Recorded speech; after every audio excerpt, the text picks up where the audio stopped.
Good evening from India to everybody. Once again, thank you so much for joining this conversation. This is an extremely important conversation. As you must have seen from the invitation that everybody has gotten, this is a science, technology, and innovation event. This is mapping safety, the role of technology, and community intelligence in government, in modern government.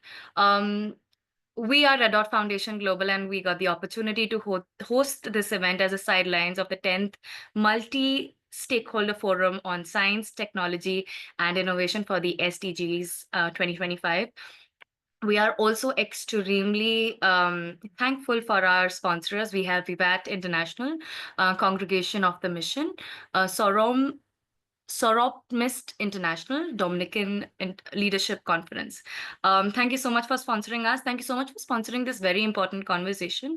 This conversation is rooted in understanding how data technology is going to be helping use data for good. We have seen how technology is moving so fast, and we're going to see how this is going to integrate with government work, especially around safety, especially around building more sustainable, healthy, equitable lives for everybody from different parts of the country, different parts of the globe itself.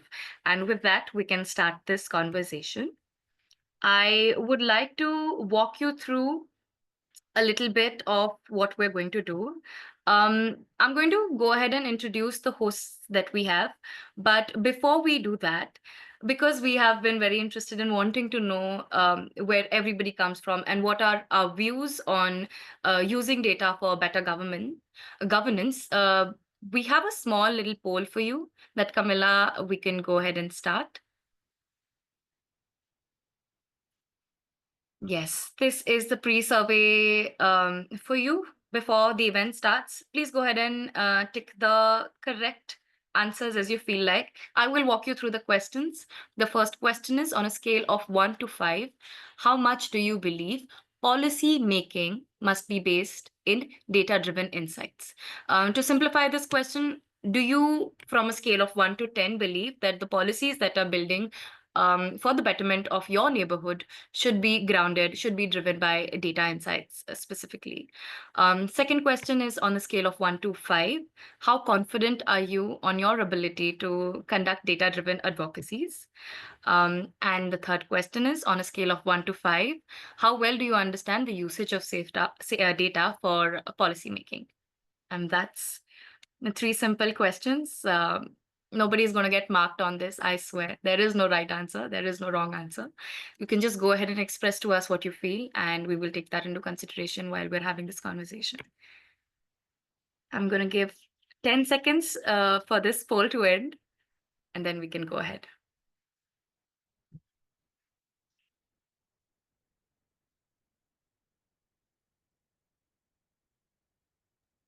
And hi, Vepavi. Just a note, if you are on your phone and you cannot see the poll, try scrolling through the screen. You might be able to see it as you scroll, but we have 75% of the people on the room already filling out the answers, so we're almost there.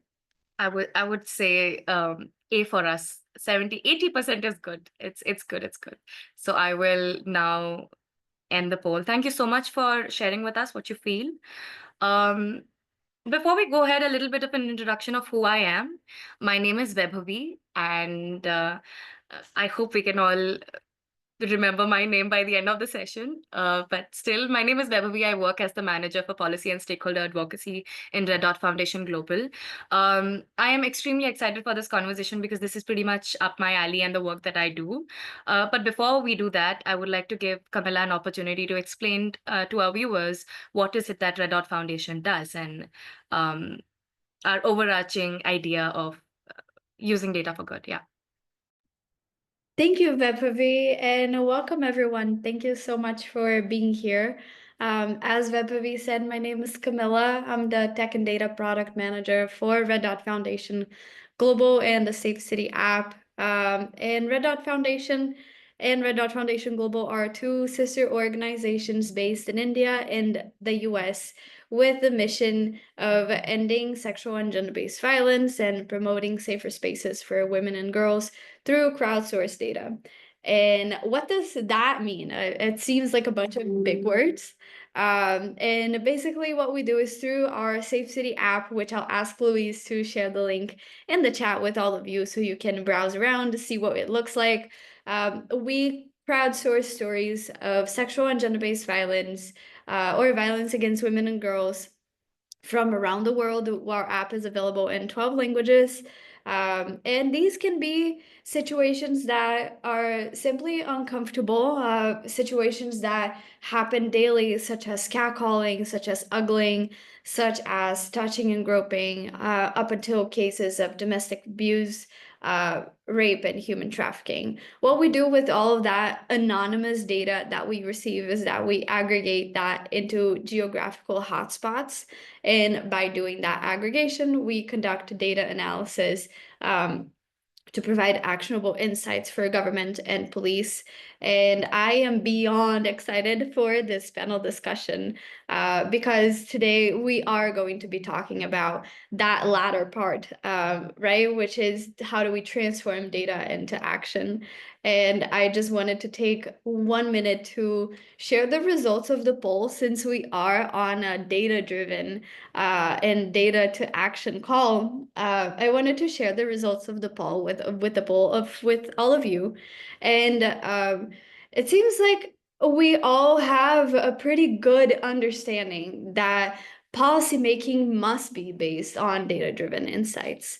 But it was really interesting to see that differently from the first question, one on a scale of 1 to 5, in terms of self-confidence on conducting that data-driven advocacy, whilst most of us are feeling confident to conduct that advocacy, there is also that, I'm not really sure, maybe I can, maybe I can't. And hopefully by the end of this session, with the amazing speakers that we have lined up for you today, that perception is going to change a little bit. But I also loved to see that, again, most of us also had the understanding that there is a need or there is a way that we can use data for policymaking. So with that, I think we're coming into a session with a very high level group. So please, at any point, if you have any questions for our speakers, if you have questions for me, for Vephavi, for Louise, or anyone on the Red Dot Foundation and Safecity team, please do not hesitate to put that in the chat. We will be responding to those questions in the chat, and then we'll also be separating some questions to ask to our amazing guest speakers. So thank you so much for being here. Without further ado, I will pass the word back to Vephavi to introduce our amazing panelists. Thank you so much, Camilla. Thanks a lot. This is very aligned to the work that we do, and it is also the need of the hour and the conversation that must be had at the moment. With that, I get the opportunity to introduce our amazing, amazing speakers today. Most of them I am already a fan of because I have been following their work and have been keeping in touch with. We have first Angelica. Hi, Angelica. Can you hear me? Hello, everyone. Hello. Wonderful to have you. I'm gonna go ahead and introduce you to the rest of the audience here.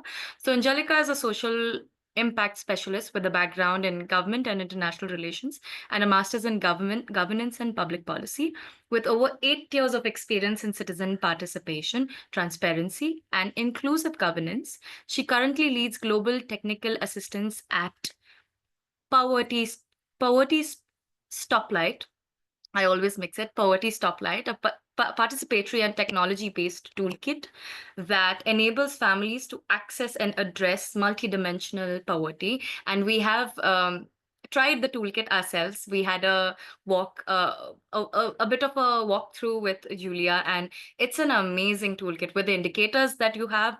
And to give the audience a little bit of an understanding, the toolkit itself gives the participants an opportunity not only identify the pain points in their life, but also gives an option to alter it with, I think, a solution around it. So it's for individual and for communities as well. And that's been a great toolkit introduction to society. Imagine using technology in that capacity to uplift not only the community, not only an individual, but also the community around it. So Angelica, thank you so much for joining this conversation. We're really glad to have you here.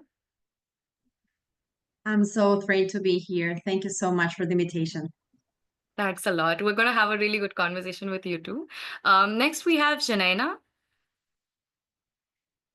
Hello. Hi.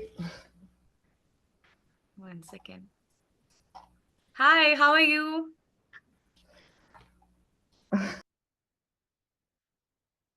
Janaina and I have been in contact and have been talking constantly on LinkedIn. I am so excited for you to be a part of this as well. Janaina is someone who is a part of the the Google Women Tech Makers group. She hails from Brazil and she's a UX designer with projects focused on public management, applying IEGM and SDGs to create digital solutions. Now, the IEGM is an interesting project that Janaina has been working on. This is translated in English is the Municipal Management Effectiveness Index. Now, this is an index that was introduced in order to access the effectiveness of municipal public administration across dimensions in Brazil.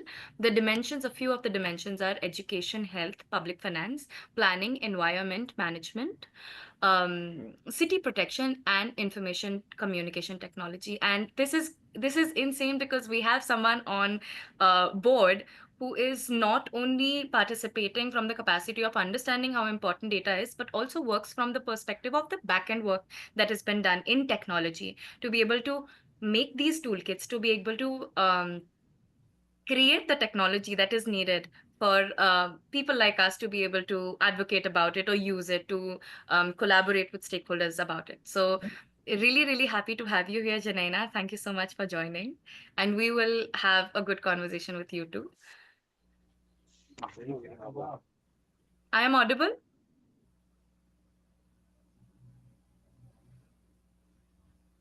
I can hear you, but I don't You know can hear me? Janina. Okay. Okay. Yes, Thank and you. I can work for translation for Janaina as well as we need it. That's wonderful. That's the beauty of bringing people from different parts of the world together because we get the opportunity to experience this culture. And I am so excited to hear some Portuguese today. I'm very, very excited about that. Next, we have Andy. Andy, hi, can you hear me? Yes, ma'am. How are you?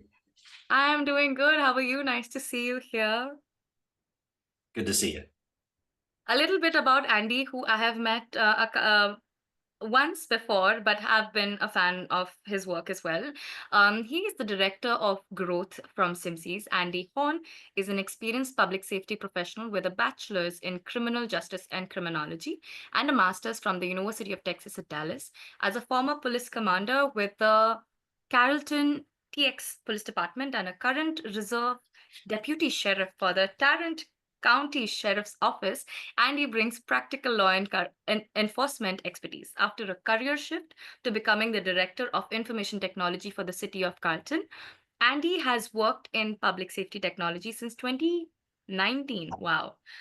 The private sector, in private sector, Andy has managed privacy and security concerns across multiple countries, and Andy is committed to balancing technological solutions with the protection of privacy to create safe spaces in communities. A little bit about Simsys. Simsys is an organization, it's a for-profit organization that works on identifying patterns of crime in public spaces. These could be not only be crime, but could also be public safety problems, and then determine why these emerge.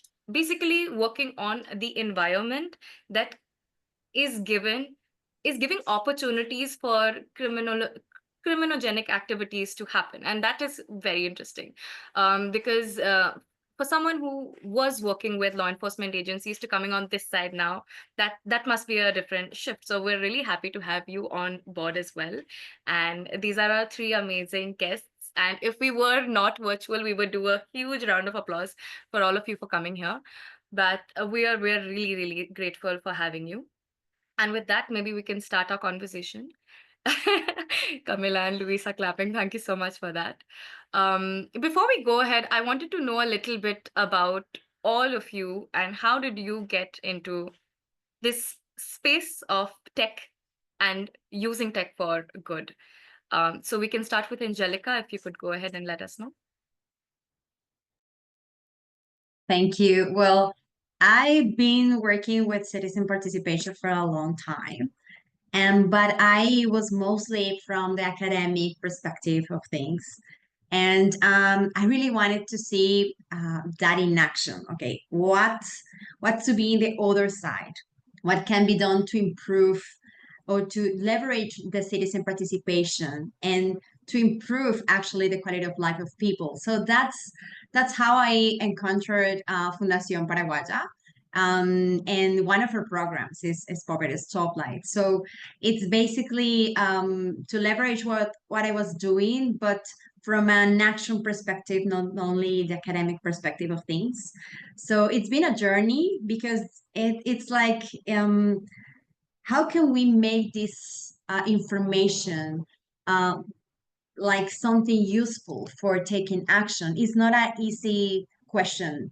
It's a huge challenge. And when you work with communities that are really deprived, that's something that you need to have like innovative solutions every day, because it's not the same according to the stakeholders you work with and according to the level of literacy or the level of even access to public education or public health.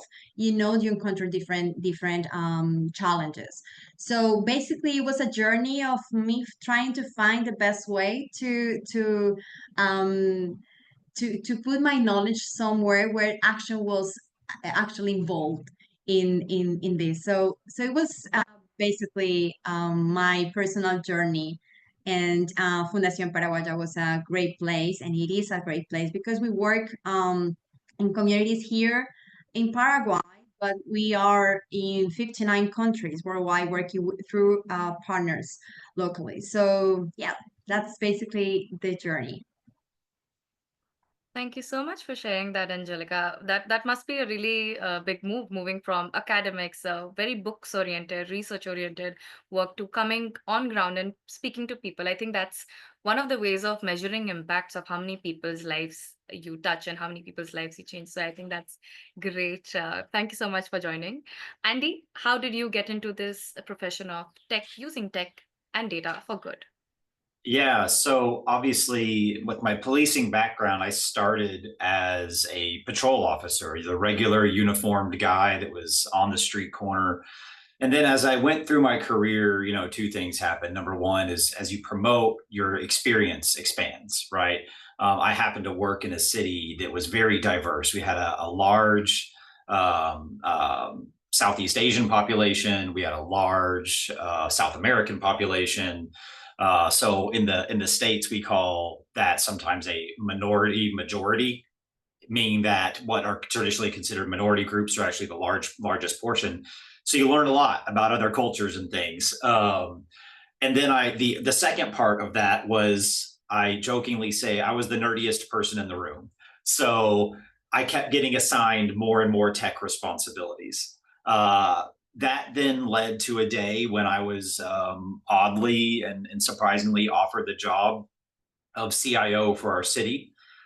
So then I had to take, as a non-technical person, had to get really involved in management of technology and management of data and whatnot, which then led to another job offer in the private sector, working for the type of companies that serve primarily law enforcement and collate and collect all of their data, which really opens up the complexity of all these things and what you can do with them, which led to me meeting this company, which is focuses on analyzing good data and trying to turn that dashboard or that interesting thing that you might admire on a slideshow into data that can be acted upon. So in a way, I wouldn't call it full circle because I'm not back on the street doing things, but I hope I'm helping other people that are on the street doing things get more out of their data. So that's kind of my little journey. Thank you so much. That's quite interesting. It's also nice to choose your pathway on your own and then get a little nudge from somewhere and then land somewhere. I think everybody's happy if universe nudges you a little. So I'm glad that happened with you. And it's true. I think when you're working on ground or when you're working on this side of the space, I feel like solution oriented work comes out a little more, and a lot of times resolutions are born out of the community itself. And it reminds me that before we started the session, we did a registration form survey which shows us data that when people were asked to define safe space, 47% of them said safe space is where they can find community presence and vigilance. So that's very important. Brings us back to the fact that 16% said visibility and approachability of law enforcement agencies was what was safe space, and 37% said that well lit and well maintained infrastructure. So I think people also trust well with when speaking about safe spaces, they want to work from bottom to top approach, which requires for us to work with communities and then move towards infrastructure and then law enforcement agencies. So with that, we can start our conversation. I think we're missing Janina. She has some difficulties, some technical difficulties. So we'll give her the time to join in as she feels like. My first question, I'm going to start with Angelica.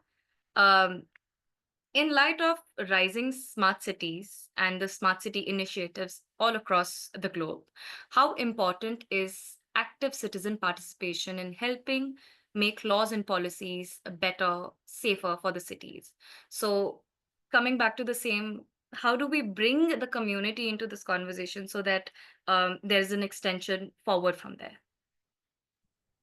Thank you. I don't know if maybe I can just share a little bit, just a short time my screen so I can show you while I'm just explaining my point.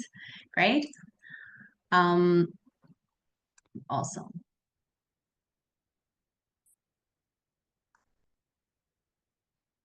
So as you mentioned in the introduction, the Fundación Paraguaya, our mission is to eradicate poverty. But we have this multidimensional perspective, and some of the indicators are specifically related to safety. And I want to show you here the case of Paraguay. And here you can see this is a survey we take, and the indicator here is in Spanish, but it's personal safety. And if we go to Asuncion, we can see the green dots, and we can see the yellow and the red dots. So we can see here that information was given by families. So we have a self-assessment. They have to take the survey. But if you see this from an aggregated perspective, you can see where the problems are located. So this indicator is personal safety. So families, you see, okay, in Asuncion, there are some zones where people feel unsafe. Okay, so from an aggregated perspective, you have this opportunity to incorporate from our point of view, from my experience with Poverty Stoplight, and see from a public, if you are a public institution, to leverage this knowledge and see where your interventions should be located. Okay, so sometimes we are so in love with the solution, and we need to be in love with the problem. And we often listen to this. And from the family's perspective, this tool allows us to ask the families, what's the cause behind this problem? So we not only assess where the problems are, or the family assess where the problems are, but we ask them, okay, if you had the chance to prioritize which things you would like to work on, we ask 3 questions. The first question is, what's the cause of the problem? So let's say that your main problem is personal safety. What's the cause behind you feeling unsafe? What's the cause that, and the first barrier we encounter here is that the cause mainly is related to systemic problems. That's something that people cannot solve by themselves. So we go to the second question, and that could be very challenging. And it's the second question: what's the solution you are going to put into place to overcome this problem? And when we encounter these more systemic problems, which is safety, access to health, or access to electricity, or we see that these are systemic problems that need to be addressed directly with other stakeholders. So here in Fundación Paraguaya, we have people working with the families, with the communities, but working also as an intermediary that helps them to or teach them how to make petitions. How can they use the public spaces or the public participation spaces to actually advocate for these problems that are public. Okay, so when we encounter these scenarios where you have this very valuable information that is ignored by the public institutions, sometimes the best solution is to go for a community based approach. And here I have an example of what happened here in Paraguay. We had a community, a small community, that's called Repatriación, and there they found they have a problem, and an environmental pollution problem. And they gathered together and see, we have the same problem. What's happening? And they started to advocate. They started to make petitions to the public institutions. And unfortunately, they found out that they had barriers. The public institutions just ignored them. So what they did was using this evidence, they started to talk directly to the source of the problem. And the source of the problem was a local company. So here, sometimes, and I'm talking in Latin America, sometimes communities encounter great barriers to overcome public issues that have systemic roots. And the best way is for communities to have this valuable information. So they are local stakeholders that look for local solutions with stakeholders. So what I meant is that, in summary, sometimes you can find two paths. You have the evidence, you have the information, and sometimes you encounter that public institutions are not as open as we would like to solve these problems. So what we have to do, or as communities or in our experience, is to teach communities how to use this valuable information to advocate by themselves. So that's our experience.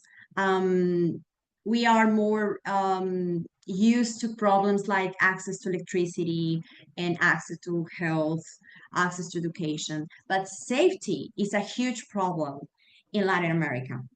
So I think with that, going back to your question, we need to use the information, real-time information, to see where the problems are located.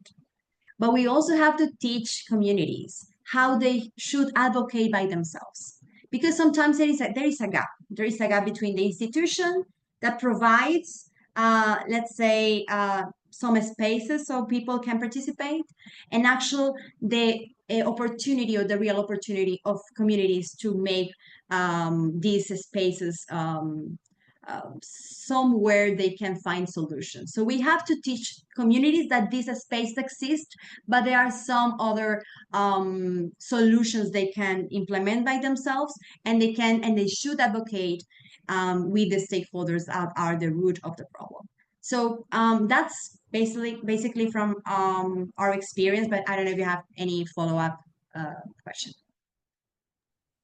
Thank you so much, Angelica. That's such an important point. I also feel that a lot of people who want to make a change constantly feel that it's their responsibility to go on ground and make that change happen. it's also extremely empowering if we can give the baton of change to the community to go ahead and advocate for themselves. And I think with a toolkit like this, it not only um, shows them what are the areas where there are places that we could work on, but it also gives them the empowerment, the agency to go ahead and speak and advocate for themselves. And that's brilliant, because how far are we going to go, and how many countries are we going to touch, and how many cities and counties are we going to Yes. go to? So I think that's a great approach, and thank you so much for helping us understand how poverty stoplight works. If you could please I share just on wanted to yeah. to add something, and it's that the why this is a self-assessment is because we aim to promote self-reflection. So it's not only that we want to assess the situation of a specific zone, but we aim to help families to understand that is their responsibility. It's not the responsibility of the company. It is not the responsibility of the president, the mayor, or the council, because we know there are limited resources, and we know that as this is from a multidimensional poverty perspective. Sometimes we are in red, sometimes we are in green, and sometimes we can go back to red. So we aim that people are aware of this situation, so they say, okay, I can overcome this. So all our indicators are described in first person. That's the first thing. But also all of them are actionable and have to be actionable. So when we make the adaptation, we make sure that this is actually relevant for the context. So this is not that we are having impossible things to achieve, but they are thought to be achievable for the families. That's what I wanted to say, because you talk about agency. Thank you. Thank you so much, Angelica. That's a brilliant take, that each community takes its own responsibility, and they keep moving back and forth from red zone to green zone, and so they have the opportunity to take it forward from there. My next question will be for Andy. Um, Andy, SIMSI has very similar technology of the RTM, which is the risk terrain modeling. I wanted to know more from that perspective. How is it that your work has gone from focus that was earlier very heavily on who is committing the crime, very human factors of who's committing the crime, to moving towards where and why is the crime being committed? Because I know you work specifically with public unsafety, and wanted to see how this shift was possible, and how, while this shift was happening, you could foster more equitable and preventable safety measures through SIMSI and the RTM method as well. Yeah. Right. So if you kind of look at the history of crime analysis and criminology, so much has focused. There's lots of different ways to focus. Is it you focus on the person? Is it you focus on the victim? Is it you focus on the place where it was occurring? The real place where risk terrain modeling came from, and SIMSI was founded by the same researchers that created risk terrain modeling, so it's the kind of the same thing. Is a confluence of professionals from different fields. Because if you had a person from the public health field and a person from the criminal justice and criminology field, they might be looking at what are perceived to be two different problems. The public health person is looking at overdoses, or they're looking at injuries, and the criminal justice person might be looking at assaults or drug sales. And therefore, they are both looking at two sides of an issue that faces some of the same people and places. The other factor, so that's one side of the intersection. The other is focusing on people can be sometimes is useful. Like if you're thinking of case management and I want to help this person, sometimes it's really problematic when you think about it from a criminal justice perspective, especially if you get into larger, focusing on a type of person or something like that. Very problematic and very controversial. So risk terrain modeling focused on the idea that one thing that every issue we face has in common is place, right? Everyone understands that even if I don't know who my bad guy is, even if I don't know who my victim is, I know it happened at a place. And that is common amongst all fields of study. So that was the idea. And the theory of risky places came around, which is, hey, there are likely places that contribute to or are attractive to bad behavior or threatening behavior.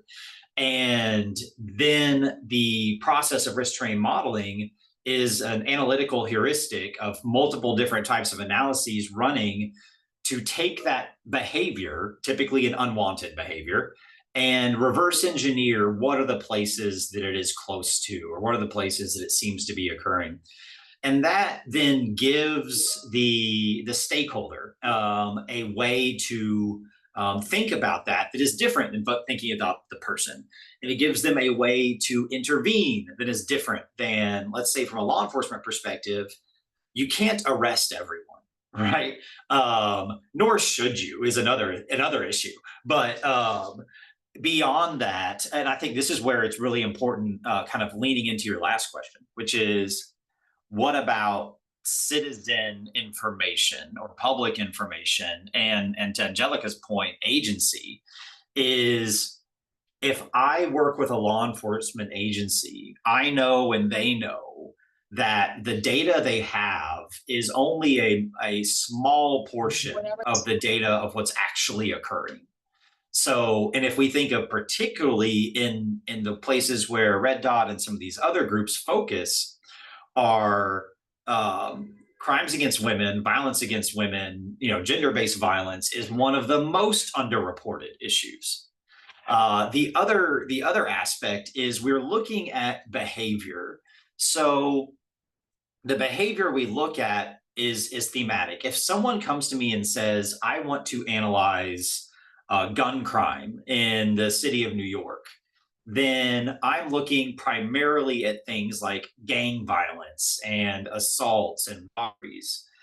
Gun crime that may be committed in a domestic or family sense is not the same, even though the tool was the same.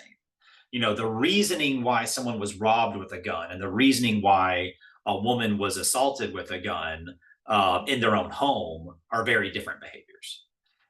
That said, some of the behaviors that yourselves and these other groups are tracking are things that either don't rise to the level of what is considered a crime in many places, so the police are not reporting them, or I would say more commonly, there is the social pressure or lack of pressure of, well, I'm not going to report it. It was no big deal. I'm fine. And so how do I get an accurate perspective as to violence against women if all that I have is what New York Police Department has in their records, right? So that's what really matters. And I'll steal a line, or not a line, but a theme from Angelica. And just really quickly, this is jostling data in Manhattan. So, jostling being, well, I'm not really sure exactly what their definition of jostling is, because I know Texas law. But if I look at just their data and I understand, here are the places that are at higher risk for this offense, and let's say that this includes groping, let's say that this includes other things that may be violence against women or microaggressions. And then I can look also at the priority areas. What are the highest risk, the top 1%? Another thing that is key is, what are the factors or what are the places, not just where it's occurring, but where it may occur in the future. So if you want to get into prevention and whatnot, how do I extend what I know about the places where it's occurring to the places where it may occur? And then by identifying the features which appear to be attractive to this behavior or enabling to this behavior, how do I then take action on that? So speaking to the question of agency, if I look at this data, I have, let's see, 75 different areas or geospatial areas in this map were significant. Can I really get NYPD to focus on these when they are looking at all of the other crimes that they're also dealing with and all of the traffic issues they're also dealing with? What you hear from law enforcement so often is we don't have the time. So if I can then narrow this down and get me to like the top 25 or the top 5 or the top 1, and then explain the addresses and the places that seem to be related to this, are there nonprofits? Are there community groups? Are there organizations that are outside law enforcement that can take action? As simple as, if I know that there is a neighborhood that is seeing an excessive level of violence against women, can I target that neighborhood with Facebook ads to say, here is your local shelter, and not do any enforcement? Would I maybe make something a little bit better? That's kind of what we would take. And circling back around, the idea that citizen data and citizen action can be so much more powerful sometimes than government, because government has limited resources, and the community, I don't want to say it's unlimited, but if you have one person that cares, but they don't know where to act, and you can kind of point them where to act, and then they see that it worked, and they can recruit another person, that's where you can get give a lot of agency, probably. That's extremely interesting, Andy. I think you started with the idea of criminology, and we saw how you use behavioral patterns to come up with solutions that are extremely simple, like a Facebook Meta ad. And that's the power of nudge, right? That's the power of twisting that small particular, just trying to break that pattern a little with introduction of something new. And that's really, really fantastic. Simsi's doing a great job in that perspective. We are very happy to hear about that here. I know Janina is not here because of technical issues, but I would really want Camilla to still speak out her answers that we have about the work that she does. I think that this is a platform extremely fit for her. We should celebrate the work that she's doing. And just because of internet glitches, we should not let go of this opportunity. So Camilla, who's now posing as Janina, what role does design play in making data about safety clear and useful, both for the community as well as the decision makers? If you could highlight, especially the role that she's been doing with the Brazilian municipal government, I would really be excited for that. Over to you. Yes, thank you, Vephavi, and it is an honor to voice Janaina's work. She has done brilliant work, and it's a shame that due to technical difficulties, she cannot be here to voice. But yeah, thank you for that question. So Janaina's response to that question was that design acts as a translator between complex data and people. When we talk about public safety, data can become dense, technical, and difficult to interpret, especially for the general public.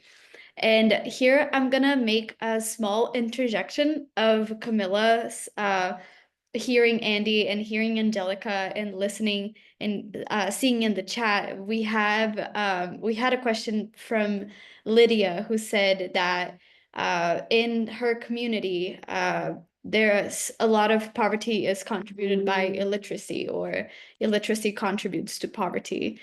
So how would the community use technology, or how could they activate that data? Right? If they don't have access to the technology, and if they can't read it, if they can read it, if they can't interpret it. I know from even coming from a data background, for you to understand how to interpret data, it takes a little bit of time. And I think this is what Janaina is saying, is that, you know, that's where design comes in. UX and UI design comes in to help people understand the data. So she continues to say that interface design, data visualizations, and navigation flows can help transform this data into clear, accessible, and actionable information. For citizens, this means understanding where the safety hotspots are in their cities. And for decision makers, it means making evidence-based decisions with greater agility and transparency. User-centered design ensures that both the population and the decision makers have access to the right information at the right time. And I think this is a space that I would love to hear from also Andy and Angelica. And I think it's so interesting. I was seeing Angelica and Andy sharing their screens, and the three organizations, Red Dot Foundation, SIMSI, and Poverty Stoplight, use a map visualization. So later on, it would be one of my follow-up questions to kind of like really understand how can a map actually help us visualize those hotspots and help interpret that data. And then talking about the Janaína's work with the Brazilian government, she also says that data guides more precise and effective decisions. And the IEGM, which stands for the Municipal Management Effectiveness Index, is a great example. It measures how effective public management is in areas such as education, health, planning, fiscal management, environment, city protection, and information technology governance. City governments in Brazil are required every year to fill out and submit data through a checklists form that contains 720 questions. And the municipalities that do not meet the IEGM, so that do not meet the index, may face cuts in public funding. By applying the IEGM data in a UX project, they were able to identify where public policies are failing and propose digital solutions to fix those issues. So for instance, if the IEGM data shows low effectiveness in areas of public safety, design can help create monitoring dashboards and interactive maps or more intuitive reporting flows, which make the communication between the citizens and the governments easier. And in this way, design and data, when working together, can transform people's realities based on evidence and not assumptions. So I'm, again, really proud to be able to voice Janaína's work because it is really important. And if we can understand, I think this is what we're trying to all grasp here, right? There is a gap. We can't see, well, we can't do anything based on what we can't see and what we can't understand. And I think that's how Red Dot Foundation, Janaína's work, SIMSI, and Poverty Stoplight are trying to work to bridge that gap with information and with visualization. So thank you, Vephavi. Back to you. Thank you, Camilla, for sharing that. It is extremely important to be able to be a designer, work with the government, create a toolkit for the government for their usage, and stick with that. I think that requires different level of patience and understanding, and of course, knowledge as well as a UX UI designer. So thank you, Camilla, for sharing Janaina's work. We really wish she could be here. Going back to Angelica with the work that Poverty Stoplight is doing, we are inviting more people to come on board and use tech and use platforms to be able to improve their own lives. But we have also seen in different parts of different countries, even in India as well, there may be a hesitation, there may be a fear, there may be judgment around why am I giving my data to a platform, or how are they going to use it. So how do we fight that, or is there a way to start that conversation and build that trust with the community? Thank you. Well, I think there are different strategies because it depends on the type of population you're working with. So we come from this culture in Latin America, maybe in India as well, where we are really used to aid. So community are expecting that organizations come with all solutions, with money, and not with a tool that actually helps them to empower themselves. So the first thing is the communication is a key part of the job with you and the job that organizations implementing the Poverty Stoplight are doing. So it's the first thing, you have to be very, very clear with the community. Now we are supporting an organization that is located also in the African continent, and they are struggling with like these expectations. Okay, we have taken so many surveys, why are you going to come? Like, what's coming for us? So the first thing, or the first piece, is the communication part. And trust comes after good practices. So we usually start or recommend to start with a small pilot. And the exercise of scaling starts to be easier when you have already data, and when they have experience, or they have had a good experience with the tool. So basically, we do not recommend to start the tool with 1,000 people now. But okay, let's start with a small pilot. Let's see what can be improved after you do the first implementation, and then let's think about scaling up. So that's something that we recommend, like the communication piece. But also, there is an important part of the implementation, that it's mentoring. So, and I think I'm going back to someone's question about the illiteracy part. So, depending on the type of people you're working with, they need extra support. So we call them facilitators or mentors, people that are there for the families to explain the tool, and just to build that trust in the process. Because although the tool allows to have like recordings, so people that do not know how to read, they just have to play it, and the indicator is explained. We do know that the human part is really important, especially when you're working with communities. So if you have a social worker that can be this bridge between the organization and the tool, that's the ideal situation when you're working with deprived communities. So about the providing personal information, that's something huge. And we not only work with communities, which can be even more open sometimes, but we also work with companies, and they implement the tool with employees. So they sometimes are afraid of, like, when I'm going to provide this information, this personal information, to my employee. So the best strategy is to build trust, and your target population. So you need to put some actions into place to gain that trust. But basically, it's about patience. It's about having a communication strategy, and also to put this human touch into the interactions with the community. And that would be it. Like, there is no secret, but patience, and being there for the community, being there for the people that you want to empower, because that's what Poverty Stoplight is. It's not only the self-assessment, but a tool to empower people to overcome poverty. Thank you so much, Angelica. That's really an important answer for everyone who's working in the social space, that we get discouraged every time we see a little bit of resistance from the community. It's also difficult to see that the community is seeing another organization come here and help them, save them. That's also a very different feeling for them. So I think that's right. Give them time, introduce one project, do a pilot, and then see how the community builds with you. And maybe it will go a long way. You never know. That's the best that we Yes. can take from.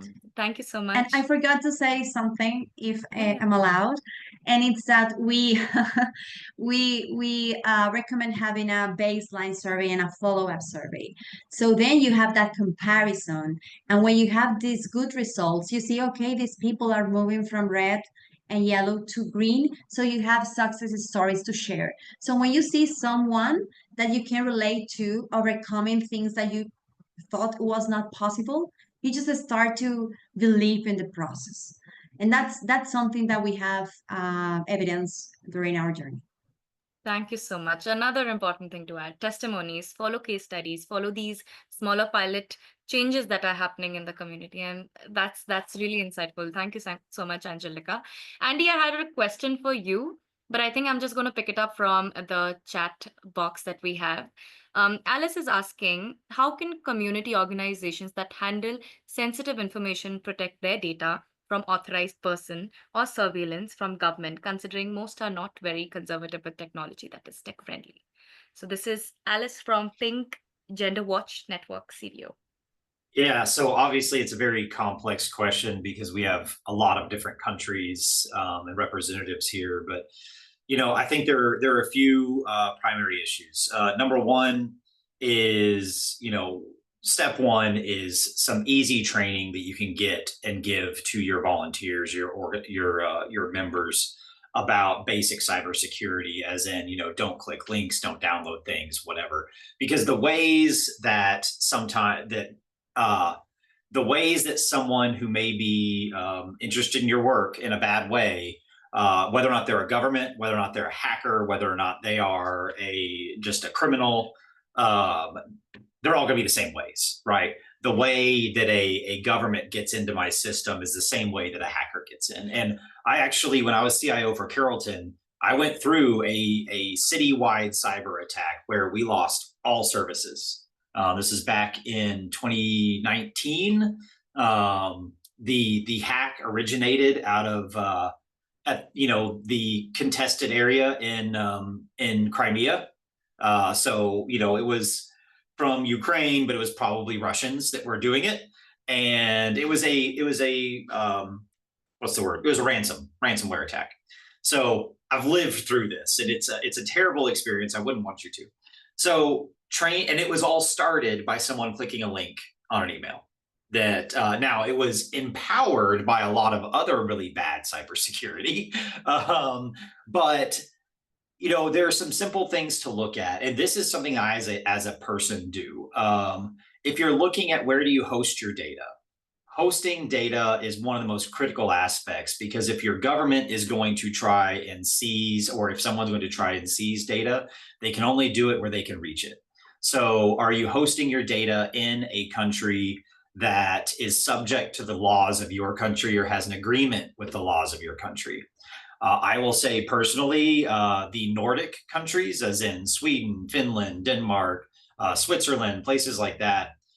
Switzerland's not Nordic, but those countries, European countries, tend to have some of the best cybersecurity requirements and the least compliance with foreign search warrants and things like that.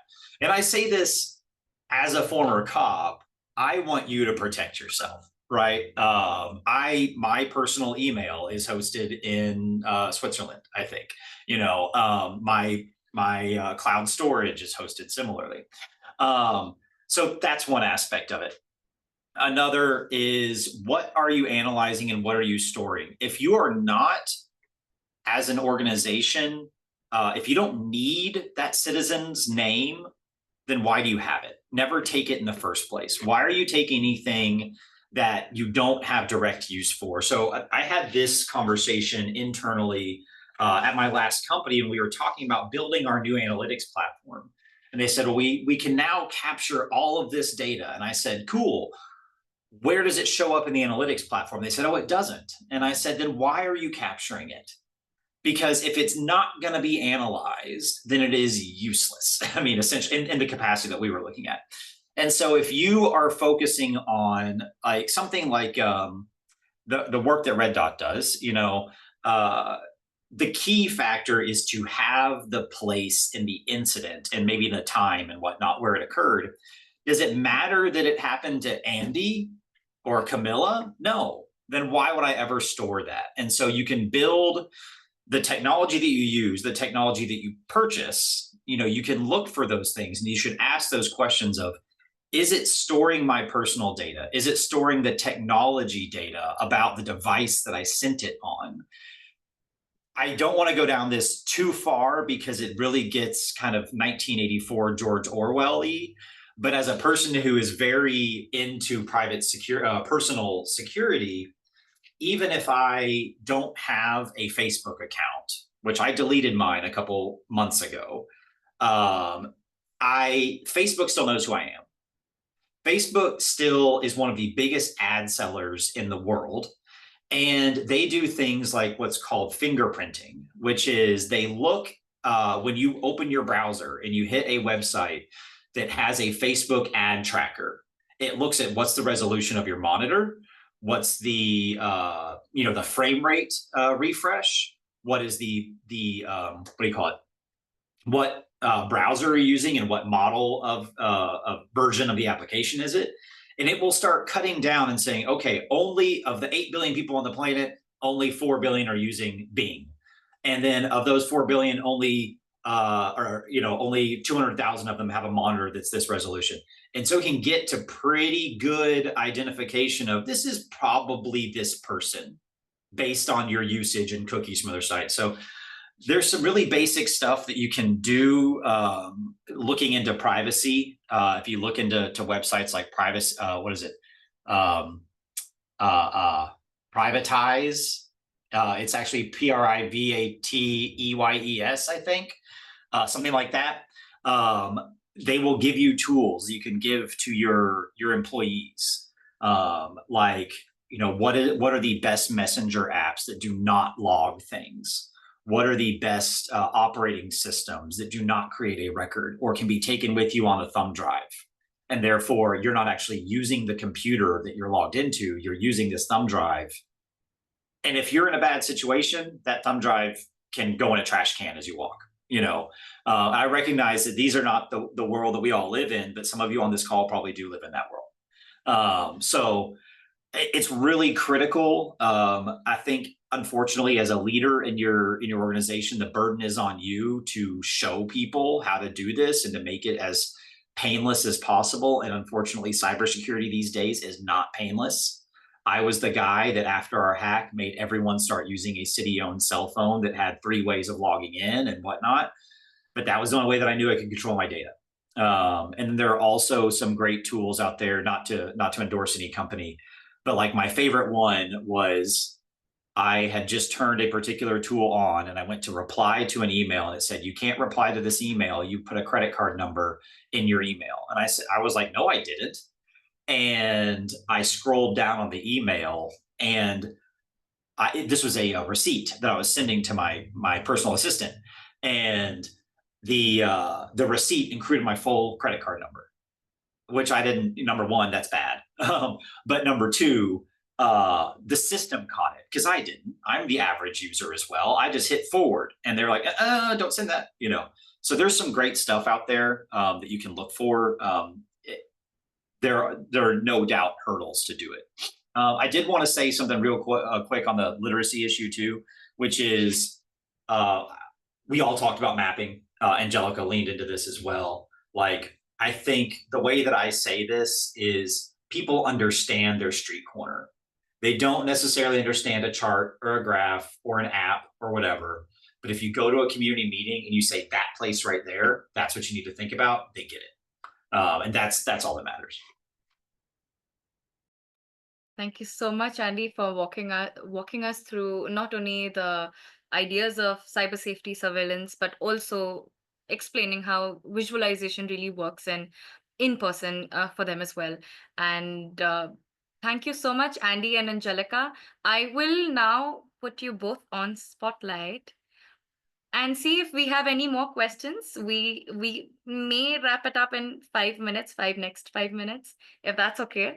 But if somebody has questions, please go ahead. I would love to, in the meanwhile, also draw your attention to the question that we had asked initially, the stats for it before starting the conversation in the registration form that we had asked. We asked most people, what is it that interests you most about the intersection of technology and community safety, community engagement? And I think 50% of them said that using data for improving strategies and improving lives. So I think this conversation has been, in one space, beneficial for most of us involved, knowing that globally, also speaking, we're going through such ups and downs politically. It is important for us to look at these leaders, these organizations, these actors who are bringing together the humanity that is required, bringing together good work, bringing together the good use of data that is also required. So thank you so much for joining this conversation. Camilla, we have that last poll.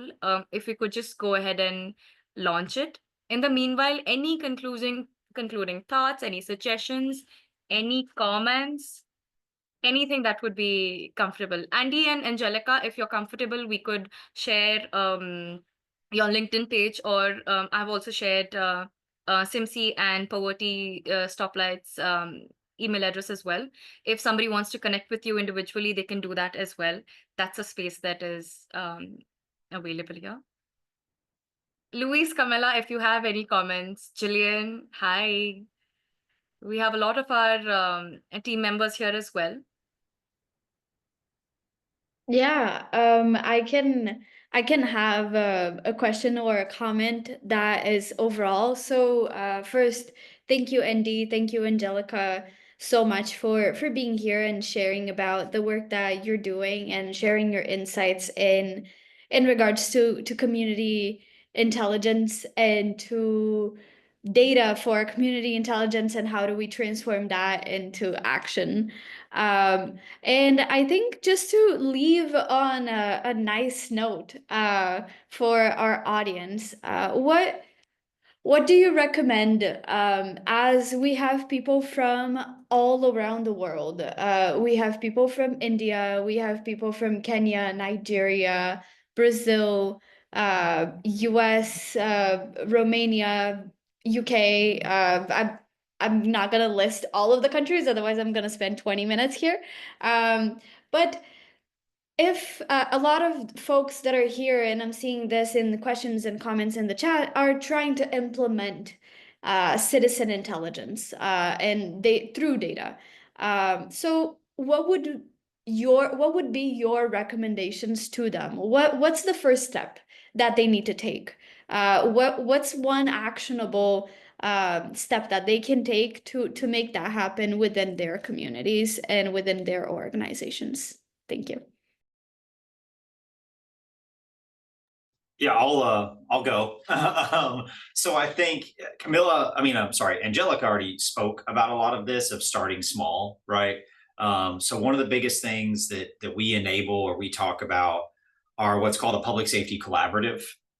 Just a term that we use. I'm sure plenty of people do the exact same thing with a different name, but is get the stakeholders that care together in a room to start the conversation. And then from a data perspective, all it takes is one tiny bit of data, that first analysis, that first snapshot, because you can't boil the ocean, right? You're not going to get everyone to toss their data at you because a lot of people don't trust each other, even if they should, or they say they will, but they won't. And then the other part is using that. We use the term local liaison. Something else that Angelica talked about, I think, is who is that person that everyone in that room trusts? Because even if you bring in yourselves from Red Dot or us from SIMSI or Stoplight, we are still the outsider. And we might be a trusted advisor, but you might need someone that can generate that energy in the room. So identify that person and get the first two people in the room, and you've got three people, you've got a meeting, right? And then start talking about what's next. One of our biggest projects started at a nonprofit where the city refused to share any data. So the first few meetings were a few volunteers getting together and then going out and then walking up and down streets to log addresses of data they wanted to then analyze. And that's where it started. Now we are 2.5 years later. They have done major change. They now have the mayor and the police chief are wishing they were a part of that project and whatnot. So I think it's really just get moving and start having that first conversation. Thank you so much, Andy, for that, Angelica. I'm just pinning down Sorry, all your suggestions. I'm not sure if I heard comment. well. Sorry. Just I had some connectivity problems. Maybe you can repeat the question? I'll repeat the question for you. Camilla's wanting to ask for all the people who are here. We have members of organizations, individuals who want to today go ahead and make a change, right? Today go ahead in their community and do something. So what are the ways in which they could do that? If we could pinpoint a few simple implementable changes that they could start with using data in their community. Okay, thank you. Well, I can talk briefly about the experience of Fundación Paraguaya. Basically, we started with people that knew Fundación Paraguaya. So that way was the first step And actually, the tool itself was drafted as a result of other programs. Like we didn't come with this new idea from nothing, like from nowhere, but it actually responded to a need that was identified previously. So the first thing I would say, and I think if I heard well, Andy, is, and I agree with you, you have to start small, and to start with people that actually recognize you and recognize what you're doing, because there is trust there. And then you can start ways of innovative ways to do that, because sometimes, as I said at the beginning, we are so in love of using technology and using all these amazing possibilities, AI, we want to incorporate everything, and we forget that this is for people improving actually their quality of life, even if it's safety, or if it's a broader perspective from the poverty stoplight or multidimensional perspective of poverty. We need to incorporate what people is feeling in the ground, like from the grassroots perspective, talk to them, and then to start to see from that perspective of the problem that you want to solve, what could be the innovation there, what could be the data part, how can be incorporated. So start with people that know you, that you have a good visibility, and start to talk about the problems, and then how can you be innovative and how can you collect the information to speak or to provide them a voice. So I think that would be my summary. Start small, um, get people to talk about the problems, then start to think what could be the solutions, and then incorporate the data part, because the human perspective is key for solving social problems. Thank you so much, Angelica. Thank you so much, Andy, for giving us simple, implementable solutions that today we can go ahead and start working on for most people present here. I am thoroughly grateful for you all for joining this conversation, not only the speakers. I really do wish Jadena was here too, but it's very kind of her to send in her answers, send in her perspective of what she feels tech and data is doing with modern government. I would like to thank everyone who was present here. We know we are we have crossed the limitation of the timeline that we had, but I'm extremely thankful for everyone for participating. We had some wonderful questions. We had some wonderful answers. We had some wonderful suggestions, comments as well. Camilla, you can go ahead and pull out the post survey right now. Like we were discussing, simple, implementable, smaller things that we can do. Here we have the post session survey. We just have one question for you. So, oh, two questions for you, sorry. Three questions for you.